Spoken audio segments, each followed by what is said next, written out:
Émission Portrait de face. Aujourd'hui, nous vous présentons Azzeddine Galouz, artiste peintre de la calligraphie arabe contemporaine. Plongeons ensemble dans l'univers fascinant de cet artiste talentueux qui réinvente la calligraphie avec une touche moderne et unique. Bienvenue dans l'univers fascinant de la calligraphie arabe contemporaine. Dans ce reportage en 2 volets, nous allons suivre l'artiste peintre Azzeddine Galouz. La première étape nous ramène à 2002 où nous découvrons la fabrication de cette calligraphie arabe contemporaine. La dernière étape nous conduit à 2024 où vous pourrez voir l'évolution et les transformations de son travail.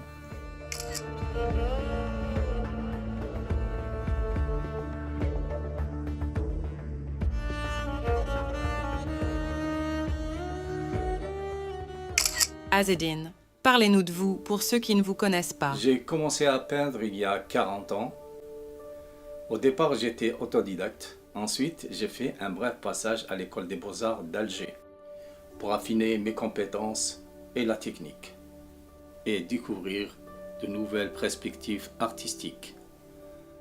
Ensuite, j'ai fait ma formation au CANA, Centre de formation des arts et de la décoration à Marseille. Cette formation m'a permis d'approfondir mes connaissances artistiques et d'explorer la décoration à travers différentes textures, où j'ai pu affiner mes compétences et découvrir de nouvelles perspectives artistiques. Ce cheminement en solitaire m'a permis de développer une vision personnelle et unique de l'art. Pourquoi avez-vous choisi de passer de l'art figuratif à la calligraphie arabe contemporaine ? Oui. À l'origine, j'étais inspiré par un grand artiste, Étienne Diné, Nasreddin Diné, qui a vécu à Bousaïda, cette ville qui se trouve en Algérie.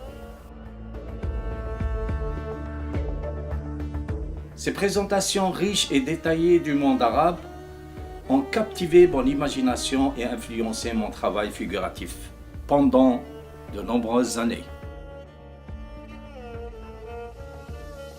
Cependant, avec le temps, j'ai ressenti le besoin de trouver ma propre voie. Je me suis consacré à la peinture tout au long de ma vie. J'ai exposé un peu partout dans le monde, y compris en France.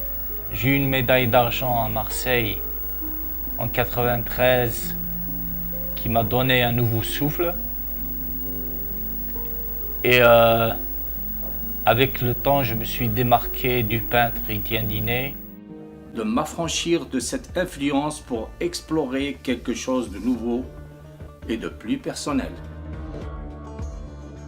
C'est alors que j'ai découvert la calligraphie arabe contemporaine.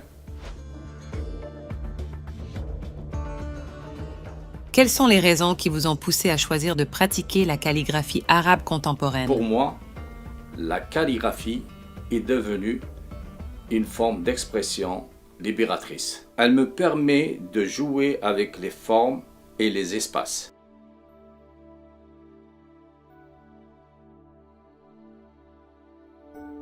L'artiste Galouz se démarque dans le monde de l'art contemporain comme un rebelle de la calligraphie arabe.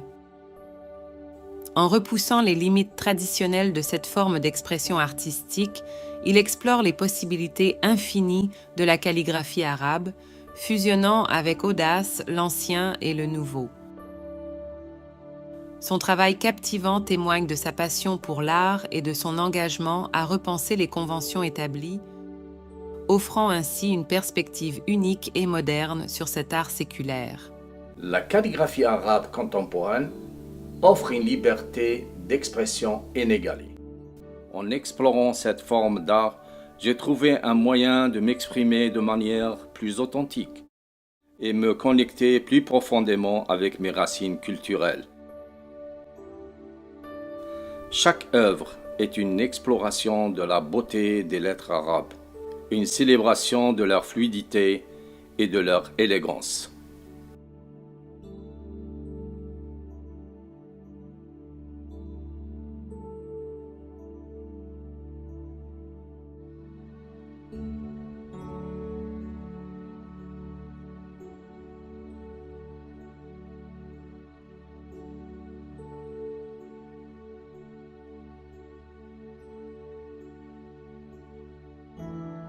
Azzedine, aujourd'hui nous avons la chance, nous Oui. et les téléspectateurs, de découvrir en avant-première Exact. ce nouveau style de calligraphie arabe contemporaine. Est-ce que vous pouvez nous en parler un peu plus? Ben écoutez, après plusieurs années de recherche et de réflexion, passons de la calligraphie presque arabe à cette calligraphie contemporaine.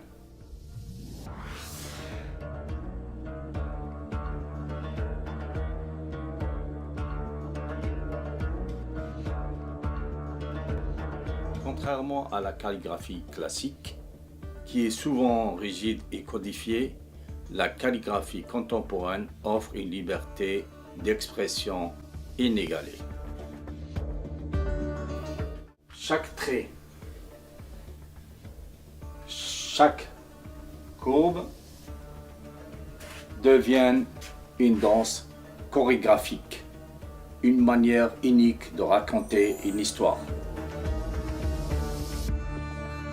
Ces couleurs, ces formes, ces traces qui se croisent pour créer une chorégraphie évoquent une danse visuelle.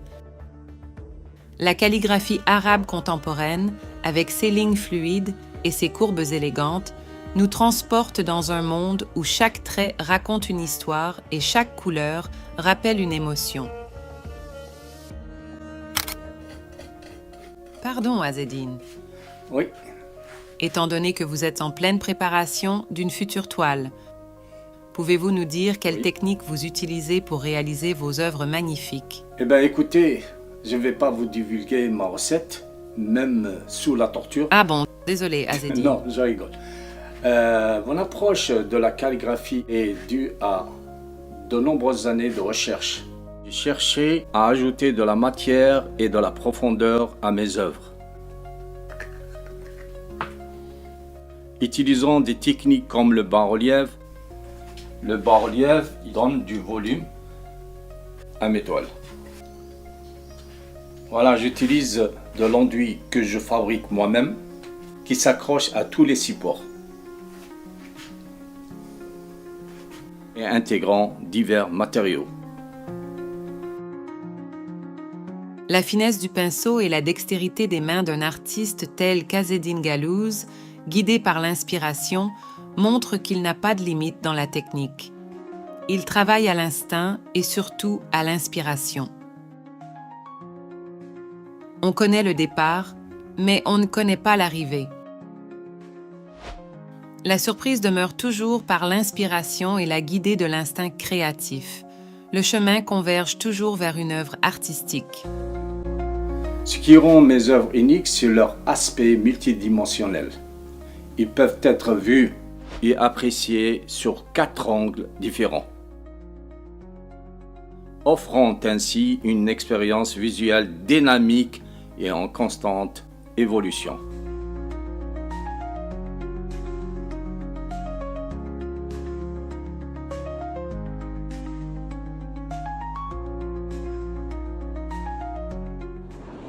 L'ombre joue également un rôle crucial dans mes créations. Les ombres projetées ne sont pas simplement des effets visuels, mais portent une signification profonde.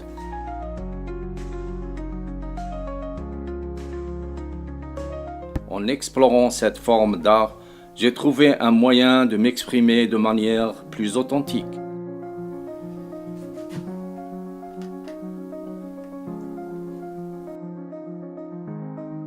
Comment percevez-vous la place et l'importance de la calligraphie arabe dans le paysage artistique mondial aujourd'hui? La calligraphie arabe classique a toujours eu une place de choix dans l'art et la culture. Utilisée principalement pour des textes religieux et littéraires, elle est un symbole de beauté et de précision. Cependant, aujourd'hui, elle est en pleine renaissance. Des artistes du monde entier cherchent à lui donner un nouveau souffle, à la réinventer pour qu'elle résonne avec la sensibilité contemporaine.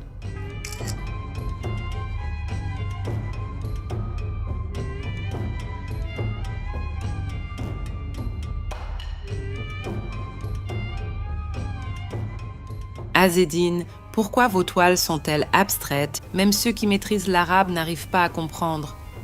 Quel message souhaitez-vous transmettre à travers cette approche artistique? Écoutez, merci d'avoir posé cette question. J'avoue, moi-même, je ne comprends pas. Ah bon? Je plaisante. Ce style n'est pas une erreur, mais un choix délibéré et mûrement réfléchi. La calligraphie arabe contemporaine, et surtout abstraite, est une façon d'inviter les gens à rester plus de temps devant mes toiles. Je m'explique et je donnerai quelques exemples. Cette toile qui est devant nous. Sur cette toile, il y a un mot. Ce mot, c'est az-zara, qui veut dire planter. Dans ce mot, il y a 3 lettres. Il est composé de 3 lettres. Zay, Ra ou l'Ain. On va prendre une lettre parmi ces 3. Ain. L'Ain en arabe, c'est l'œil. C'est la source. C'est beaucoup de mots, c'est beaucoup de significations. Pour expliquer cette toile, d'ailleurs on voit genre d'un terrain avec de la verdure, aussi de l'eau et aussi un espace, même des trous. Tout ça, ça rentre dans la réflexion. L'ain qui veut dire l'œil. L'œil représente notre vision, notre façon de regarder le monde. À travers nos yeux, nous observons et réfléchissons. Cette lettre symbolise la source de notre inspiration et de notre perception. Votre mémoire, votre personnalité, votre conception de la vie. Il est crucial de préserver ce jardin, car si on ne le fait pas, il peut être envahi par des parasites. Ces parasites symbolisent les pensées négatives ou les distractions qui nous empêchent de réfléchir et d'avancer dans la vie. Pour expliquer cette idée, imaginez un jardin. Le jardin, pour moi, c'est votre motivation, votre personnalité, votre conception de la vie. C'est votre espace personnel, intime. Dans ce jardin, il y a une source. Cette source nous donne de l'eau. L'eau, c'est l'énergie que vous possédez. Je vais vous donner un exemple. C'est quelqu'un, tout au long de sa vie, court derrière une illusion. Arrivé à un certain âge, il n'a plus l'énergie d'avancer, ni même de marcher. Il a tout épuisé, son jardin est devenu désert et vide.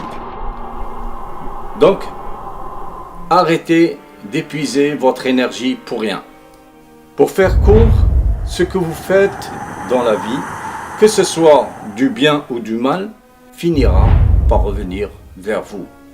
Il y a un dicton en arabe qui dit « Celui qui plante des oignons ne doit pas s'attendre à récolter des pommes ». Cette citation résume bien la vie de chacun de nous. Essayons de profiter de la vie au maximum et surtout partager avec générosité. Si vous êtes généreux, les autres le seront avec vous. Si vous êtes méchant, les autres le seront envers vous. On ne peut pas attendre l'amour si on donne de la haine. Donc, c'est à chacun de nous de prendre le temps de méditer et d'avoir cette réflexion. Est-ce que je suis dans la bonne voie?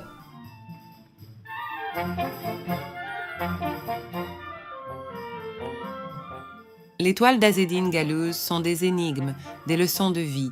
Chaque œuvre invite à la réflexion et à la découverte de mystères cachés.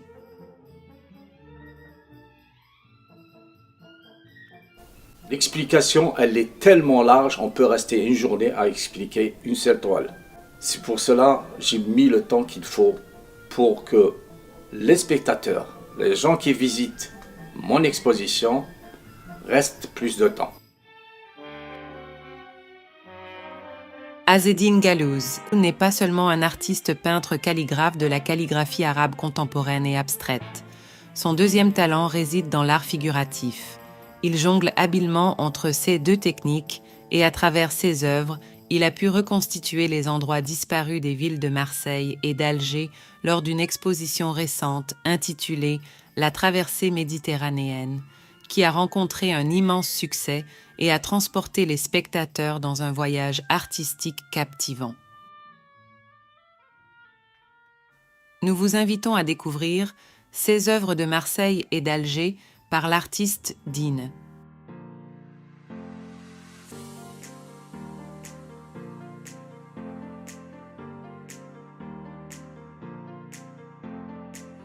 Azzeddine et Dine sont une seule et même personne, mais avec deux approches artistiques différentes.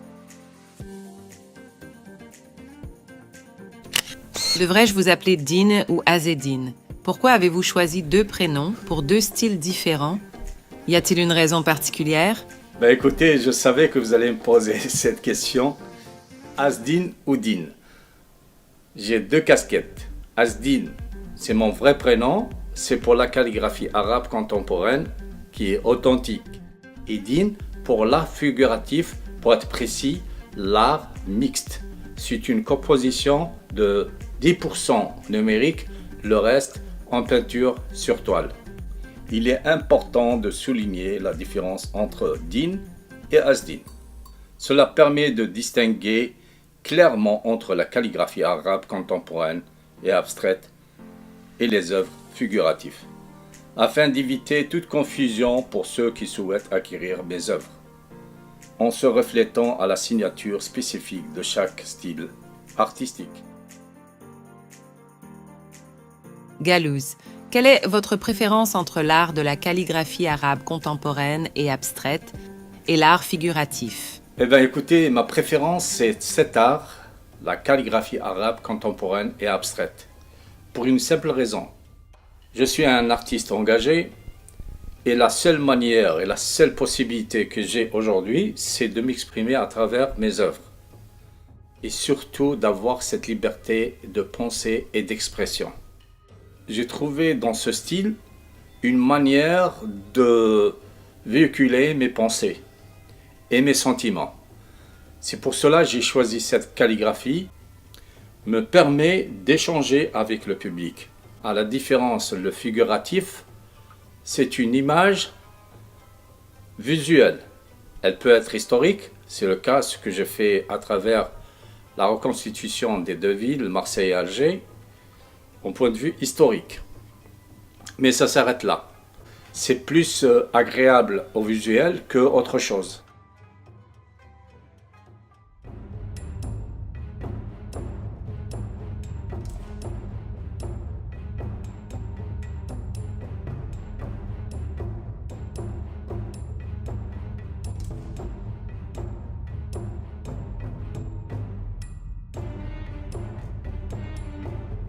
Azzeddine, vos œuvres sont certainement achevées et prêtes à être exposées. Exact. Combien de toiles avez-vous en votre possession et quel est votre projet d'exposition?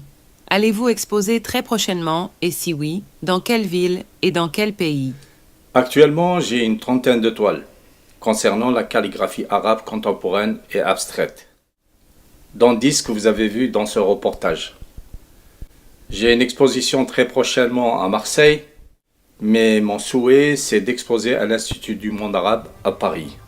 Un édifice qui symbolise le lien entre l'Occident et le monde arabe. Cette exposition marquera le début de ce nouveau style, qui vient s'ajouter à cette belle calligraphie arabe. Nous arrivons à la fin de ce reportage, Azzeddine. Déjà ? Eh oui, j'espère que nous ne vous avons pas trop dérangé dans votre espace. Malgré la taille modeste de votre atelier, nous avons pu filmer sans trop de difficultés. Merci d'être là, déjà. Malgré l'espace qui n'est pas adéquat, au contraire, votre présence a donné une dimension naturelle et enrichissante à mon atelier. C'est gentil, ça me touche. C'était un plaisir de découvrir votre atelier et de partager votre passion avec nos spectateurs. À bientôt et bonne continuation dans votre travail artistique. Je serai toujours à votre disposition Et avec plaisir, je vous reçois une autre fois pour expliquer la calligraphie arabe contemporaine aux téléspectateurs. Bien sûr, je serai ravie de revenir. Ça a été un plaisir pour moi. J'espère que vous et le public qui nous regarde, ils ont compris le sens de ma passion.